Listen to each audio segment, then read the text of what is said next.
Hello and welcome to this week's edition of 50 Years Serving the Island, a series of programmes showcasing highlights from Manx Radio's archives during the station's first 5 decades serving the public in the Isle of Man. In 1968, Manx Radio was transferred into public ownership and became the island's public service broadcaster. And today, we bring you Island of Shipwrecks, a special programme exploring some of the most notable maritime disasters in Manx waters.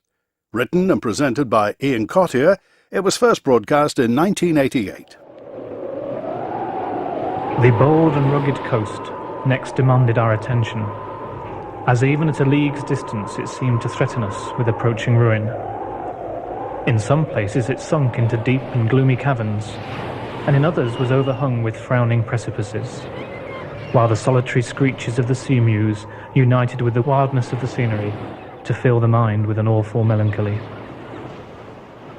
The impressions of David Robertson, revisiting in 1791 the island that he knew well from his earlier service here as a customs officer, and his description of the wreck of the herring fleet in September 1787 captures the devastating impact of this event on a small, close-knit community. Douglas Bay is spacious, and the neighbouring highlands render it an asylum from the tempests of the north, west and south, but to the storms of the east it is greatly exposed. Both points present a dangerous and rocky shore. The entrance of the harbour is narrow and dangerous, being fenced on either side by a range of precipices. In the centre of these a lighthouse, at once useful and ornamental, formerly stood. This, with a great part of the quay, was destroyed by a severe storm in 1786, and in this ruinous state, highly injurious to the public, and fatal to many individuals, it has remained ever since. To enumerate the various shipwrecks this neglect has occasioned would be unnecessary, but the awful calamity which happened in September 1787 is too interesting to be passed over in silence. I was then in Douglas, and never before witnessed such a scene of horror. The preceding day was delightfully serene, the sky pure and unclouded, and the sun shone forth in all his strength and beauty.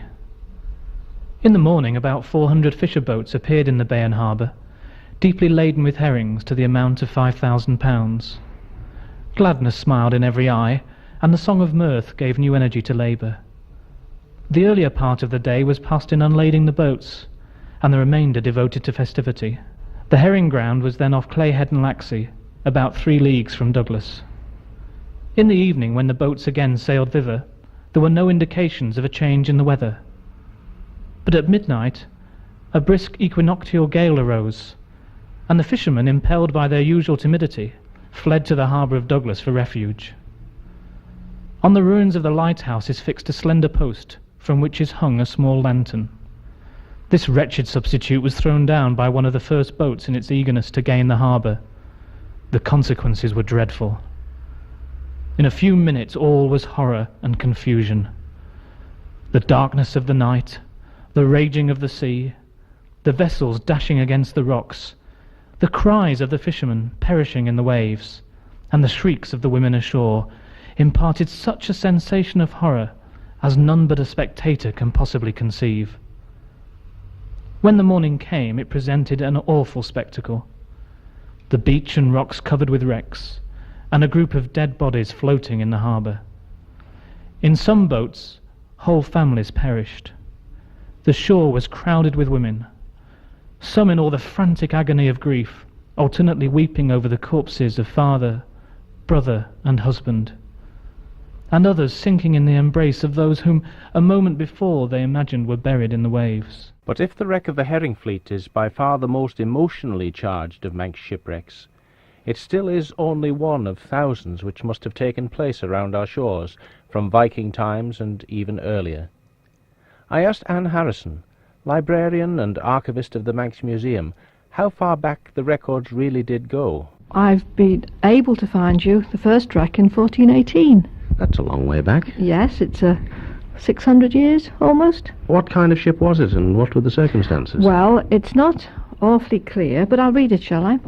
An inquisition taken at the court upon the oath of John MacPhillips, etc., 12 men of the jury, who say that Thomas Bell feloniously stole and carried away a timber thrown up close to the sea as a wreck below Scarlet, and drew the said timber to his own house. So we don't know anything about the vessel, but we do know that a little bit of scavenging was going on in those days. That's right, and of course it was against the law because the right of wreck belonged to the Lord of Man. Is this in official records? Yes, this is in the first sheeting roll of the Isle of Man that is still extant from the Derby period. So, going on from the 15th century, have we anything at all then between that and the wreck of the herring fleet? Well, the records have probably got quite a lot of secrets to unfold to us, but they're not catalogued or calendared. But what we do have, of course, the next source is the parish register. And, of course, when people are found dead, drowned, an entry is made, they have to be buried, and if you're lucky, you get quite a bit of information about the circumstances under which they died. So,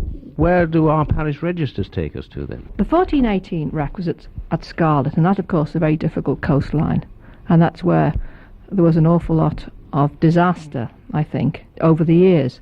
Because if you look at the parish registers for Maloo, there's quite a succession of wrecks, and there was a vicar who liked to write, and he wrote a lot of information about each one. The registers start in 1649, and the first note of a wreck is in 1650. Can we hear that then? Yeah. John Miller, his bark, was broken upon the rocks at the Stack of Scarlet, the 18th of April, after nightfall. Himself, 2 men and a boy were alive, but John Crostick, Michael Dennis, Nathaniel Grayson, infant, 2 young women, and a young man, a smith, whose names I could not learn, died, and were buried the 20th of April at the lower stile of the churchyard. So that must have been a vessel of some size to have so many people on board. Yes, well, a bark, I think, is quite a big ship, and it had women, perhaps related to the crew, the captain. It's a big wreck. But that's the parish registers. Have you anything else of a similar nature? I mentioned that the first wreck was in the court roll. That's because the right of wreck was cherished by the Lord. You do get, in the papers of the Dukes of Athol, letters being written to the Duke telling him about wrecks where his precious rights have not been able to be picked up. And in 1757, which is getting on into modern times, Governor Cochrane wrote to the Duke in March telling him that a ship from Malaga bound for Dublin, which sought shelter at Douglas, was driven ashore at the entrance of the harbour and broke up within hail of the people on the shore. All on board were lost. What cargo came ashore was stolen by the country people or else by the guards sent to protect it. So he was having problems. So we've got manorial rolls, parish registers, government records. Yeah. When did the newspapers start? Well, the newspapers start in the Isle of Man in 1793, and then, of course, you do get systematically information about what goes on around the coast. And so the newspapers told their stories. Some accounts were cryptic reminders of the dangers of seafaring life. During the storm, on Tuesday afternoon, 26th of September, a dismasted sloop sank off Port Sodrock, about 2 miles to the southward of this harbour. The crew, in attempting to reach shore, all perished. A brown water spaniel swam ashore, on which was engraved John Cragg, Kilbride. Some pieces of the small boat came ashore, on which was the name Gleaner of Kilbride, while yet others hinted of horrors that might encompass anyone who ventured to sea. The Orleans, Captain Thomas, 931 tons, carrying salt and flagstones to New Orleans. She ran aground and was wrecked on the southeast side of the Calf, between Thickhead and the Burrows cliffs on high rocks. Screams could be heard from stowaways as water rushed into the vessel. They could not be rescued as they were battened down.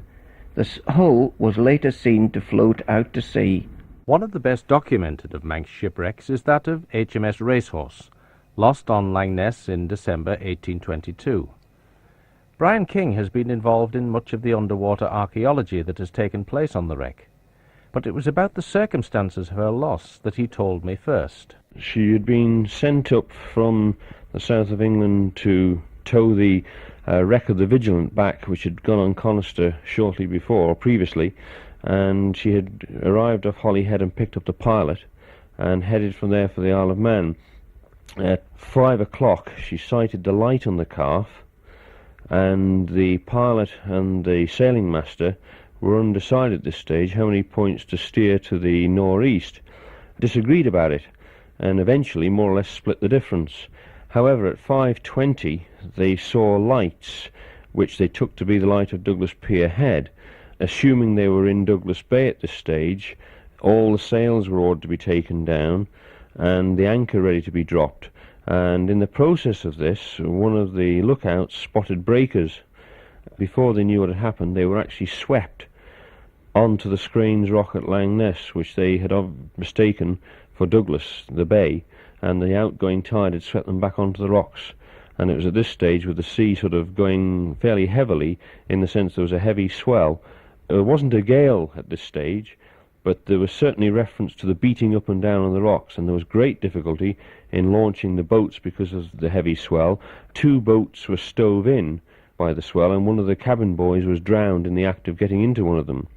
2 of the boats did get away eventually, though, the cutter and the galley, and they made to the shore, but there's no reference to them actually getting there and raising help, although the local inhabitants did arrive out at Langness, probably in response to the cannons being fired by the racehorse itself. There are one or two interesting points about that. First of all, the reference to the lights on the calf. Robert Stevenson's 2 lighthouses, still to be seen on the calf, were established only a few years before this occurred.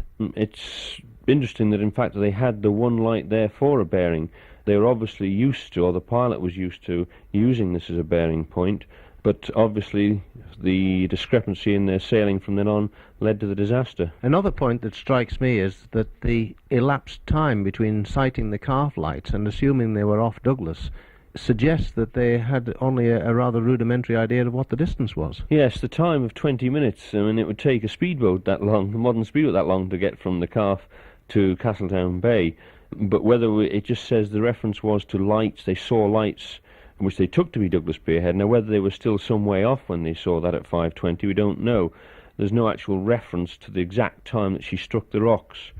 Heading at the speed they were going, it may have been a little bit a while later, after seeing the lights, before they got into the bay. It suggests that there is, in fact, no light on Langness, and in fact the Langness Lighthouse was established by the Commissioners of Northern Lights as late as 1880.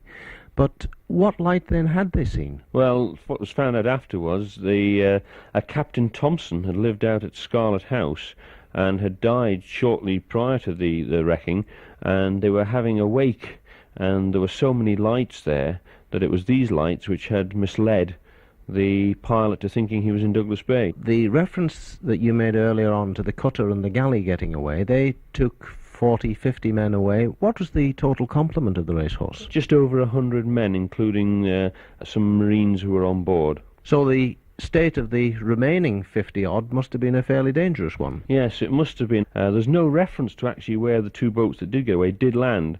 However, it was at this stage, with the guns being fired, that a local boat made its way out. Now, whether that was in response to the other boats getting to the shore or just the cannons being fired, we're not 100% sure. This local boat, of course, made several trips. Yes, it was 4 trips altogether.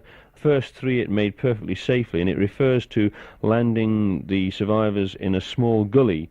We're not quite sure where that is. It was on the 4th trip that the disaster occurred, when the local boat was overturned, and 4 seamen with 3 of the gallant and humane natives were drowned. That is Captain Suckling's phraseology when writing to the Admiralty telling of the loss of the ship. The loss of the racehorse plays a still more interesting role in the history of seafaring, because it was Sir William Hillary's efforts to gain pensions for the dependents of those 3 gallant and humane natives that led to his founding of the National Institution for the Preservation of Life from Shipwreck. Douglas received the institution's first lifeboat, and in it Hillary's feats of heroism earned him 3 of the institution's gold medals. Robert Kelly, Hillary's biographer, tells of one of these, the passenger vessel St. George. The island had been served rather badly by a number of very poor paddlers which couldn't operate at all in the winter months. The Manx people had decided to have their own shipping line, the Isle of Man Steam Packet Company as it turned out to be, but the owners of the paddlers operating from Liverpool said that they would force the Manx Company out of business. The end result was a number of paddle ship races between Douglas and Liverpool, in which the Manx master, William Gill, proved himself to be the most superior of the two masters. Having beaten all the smaller vessels, the St George Company brought its main vessel off the Dublin run, the St George, to compete against the Manx vessels. It was at the end of one of the races between the Manx vessel and the St George that they were both in the bay when the storm developed, and the Manx vessel, Mr Gill, obviously aware of the dangers in the bay, he got the Mona's Isle well away from Douglas Bay, preferring to face the storm out to sea than be anchored in close to the shore. Lieutenant Tudor, who was in charge of the St George, was unaware of the conditions in Douglas Bay and rather preferred to stay close to shore until he saw the way conditions were going and found his anchor cable to be dragging. It finally snapped and the vessel was swept onto the rocks known as St Mary's Isle in the bay. The incident of the St George in Douglas Bay was one of the occasions when Sir William Hillary was awarded a gold medal. What precisely did he do for that? Well, one must remember first of all that the man was in his late 50s at the time and couldn't swim. It was a severe storm. He persuaded others to go out with him in the lifeboat, and the intention was to approach close to the stricken vessel to persuade the crew to jump down onto the lifeboat. Getting too close, however, was nearly his undoing because the vessel was caught in the surf around the rocks and swamped. Sir William was thrown overboard, and it's only by good chance that he survived, I suppose, because when he was under the water he managed to come across a rope which he grasped and hauled himself to safety. In that incident he suffered a couple of broken ribs and was hauled to safety on board the St George. Sir William was on board for a couple of hours, and in that time everyone realised that the only hope of escape was in some clear water at the stern of the vessel. However, that escape route was blocked by some rigging and masts. They had to cut that away before they could escape. They then embarked the crew, 20 men from the St George plus the 14 lifeboat men, making 36 in all, on the one vessel.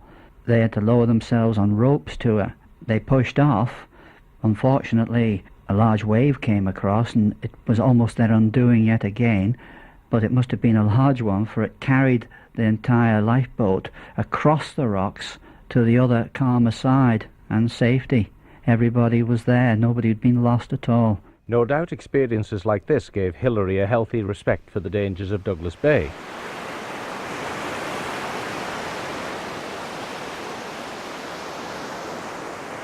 You're listening to 50 Years Serving the Island, a series showcasing highlights from the Manx Radio archive from the station's first 5 decades as the Isle of Man's public service broadcaster.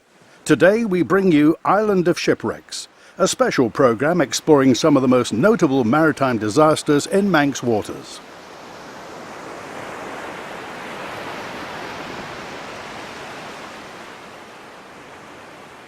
The waters in the vicinity of the Calf of Man are possibly among the most difficult and dangerous around our coasts. But one that didn't get away was the Clan Line's Clan McMaster, which went ashore on the Calf in 1923. At 6,500 tons, perhaps the biggest vessel to become a total loss around the island. Loaded with cotton goods and sewing machines for the Far East, she was navigating in dense fog at dead slow speed.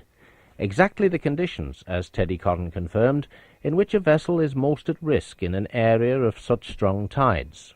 Oh yes, it is. There's no mistake about that, because you've got 3 or 4 tideways, all of which are very strong, you know, down from the Sound, going south, or even going north, or round the Borough, through the Chicken Sound, and all. It's all a virtually matter of tideways, and to be in the like of fog or anything like that is very touchy sort of an area to be in. Now, the Clan McMaster in this photograph that you showed me looks as though she's blocking up pretty well the whole channel between the Sound and the Thusla. Yes, that's true, she is, yes. I have heard it said that had she been slightly more to port, she may have skipped in through between the Thusler and the calf, but even then I would think that she would have ran foul of the clets, because they are standing out quite a bit, and to come out through the blind sound, I don't think there would have been much chance of her. And I mean to say, it's very rocky area there too. She wouldn't stand no chance. Anything that's likely to go on there anywhere. Of course they've had it. I'm not saying she would be going on at any speed, but she just ran up with her bow up on the rocks, as you can see by the photograph. Her bow was well virtually out of the water, but that of course be accounted with her stern going down, you know. I suppose her back was broke really. And I remember a crowd of us going, I was only young at the time, I was about 11, going up to what's now Cronker Watch and having a look down. The fog had cleared that time, and could see her there and all the activity connected with it. But as far as what went to her, whether there was lifeboats or anything, but of course the weather was calm. Now, you were mentioning that the contents found their way ashore. Yes, I have heard that they have done, yes. You know, there's plenty of silk cloths going about, sewing machines and what have you. They said that there was quite a bit. I don't know, every house had a sewing machine, but I don't really know whether they were in parts or packages or what they were, but it has been rumoured that they had. I suppose there was things taken from her anyway. Gifts from the sea. But when the brig Lily, outward bound from Liverpool for West Africa with a cargo of rum, cotton goods, guns and gunpowder, went ashore on Kitterland in a gale a couple of days after Christmas in 1852, the scene was set for tragedy of the grimmest kind. Several of the crew, including the carpenter, were lost when the ship struck, and the captain was drowned trying to swim for safety. The remainder were rescued, however, and as the weather moderated, the Lily, substantially intact, was seen to be high and dry, awaiting either the looters or the salvors. The ship was seen on Kitterland. Mr. Lace of Port St. Mary, who was the Lloyd's agent, made preparations for saving the cargo, and he enlisted the help of the local men in going down to get the cargo. He started collecting people together about 4 a.m. on the Tuesday morning and made his way to Kitterland. At about 8 a.m. they got down there. There was a small boat which had been brought from Port St. Mary, and it ferried the men across. When they arrived there, they did notice some smoke coming out of one of the hatches. In order to try and find out what was happening, one of the carpenters cut a hole in the deck. Perhaps it was the influx of air through this hatch which allowed the air in, and thus the oxygen, to allow combustion to take place. But certainly, as a result of that, at that moment, a terrific explosion took place, and by that I mean terrific. It was loud enough to be heard all round the south of the island. To Castletown, the miners in Ballacorkish mine thought an underground explosion had taken place and rushed to the surface. There were parts of bodies reputedly found all round the south of the island, although that's never been substantiated, and 2 small cannon were hung in the George Hotel for some time afterwards, reputedly being found on Pool Vash, all bent and twisted after being blown from the wreck of the brig Lily. That takes some believing, but that's the legend. Let's be clear about this, Brian. This wasn't unofficial scavenging. This was an official party attempting to secure the cargo. Yes, this was all done officially with Mr. Lace, as we said before, who was the Lloyd's agent. It seems from later information that there may have been some unofficial salvaging going on earlier on, and this may have led to the explosion. It has been found later on in a newspaper reference that a gentleman in America made a deathbed confession to the fact that he and 3 others had been working on the wreck earlier on, had left a lit candle there. They had seen the Lloyd's agent with all the men coming down and had fled the ship very quickly and remembered the lit candle, but were too late to go back. And shortly afterwards the explosion occurred. Not a direct result of the stress of weather, but to have such a tragedy happen in a small place like Port St. Mary must have left a vast impression. It was a major blow to Port St. Mary, with 25 of the men coming from there. 2 came from the Howe and 2 from Castletown, while leaving 22 widows and 72 orphans. And the memorial stone to those whose lives ended so violently can still be seen in Russian churchyard. But not all who saw vessels pounding on the rocks were greedy for salvage. It was a story of pure heroism which ensued when the schooner Jeanne Saint-Charles, on passage from Brittany to Londonderry, was hurled onto the Thusler Rock in the middle of the Sound. Valerie Cottle takes up the tale. The two most notable aspects of the wreck of the Jeanne Saint-Charles, I think, were the very sad loss of the two youngest members of the crew, and the quite extraordinary heroism displayed by men from Port St. Mary. The ship was under the command of Captain Joseph Jégoux, who was a very experienced seaman, and he had 5 other crewmen with him, a mate, 2 adult crewmen, and these 2 young boys, his brother Yves, and another young boy, François Arve, who came from the same area.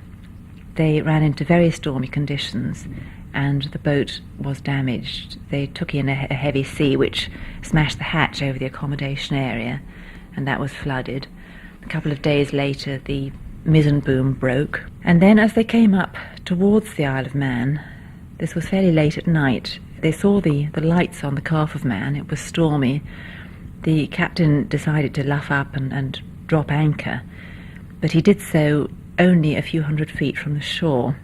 They dropped the 2 bow anchors and were held really not much more than ship's length from the cliffs, but the ship was being washed over from stem to stern by the sea, and by the early hours of the morning both the anchor chains gave way, and the ship then was drifting quite helplessly along the coast of the Calf of Man.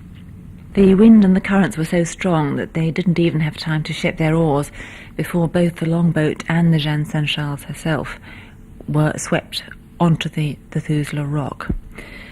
The waves then washed over them. The first wave took away every oar from the longboat, and the second turned it over completely, leaving the 6 crewmen clinging onto the bare rocks. The 2 young boys obviously didn't have strength to hold on, and they were very quickly swept away and drowned. And then began a terrible ordeal for the remaining 4 men, who were left clinging to the rocks, and in fact they continued to cling to them in these stormy conditions for more than 3 hours, with the waves breaking over them and the wind ripping at their clothes. Their predicament had been noticed as the dawn came up from the land, and the alarm was raised in Port St. Mary, which of course was a couple of miles distant, and somebody had to run there. The storm was still so violent that there was no question of them setting out in a boat from Port St. Mary to rescue the Frenchmen.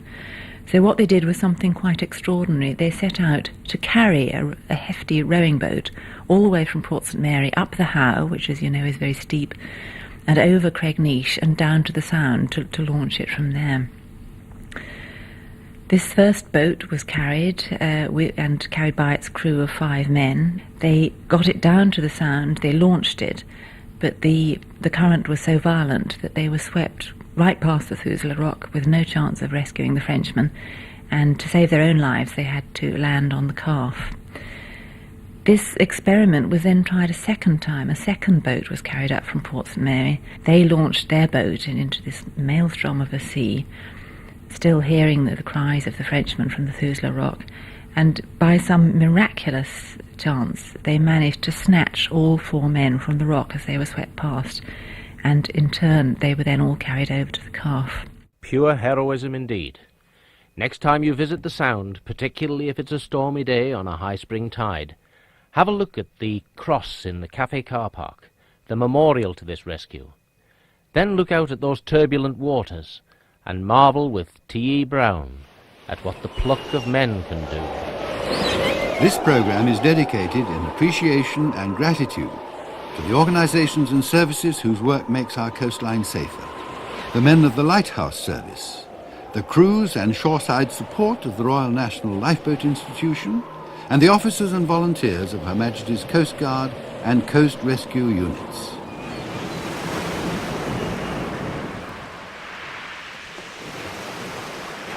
Ian Cottier with Island of Shipwrecks, a special programme broadcast in 1988 exploring some of the most notable maritime disasters in Manx waters. And you can hear that programme in full with additional content from the Manx Radio archive online at manxradio.com/portal.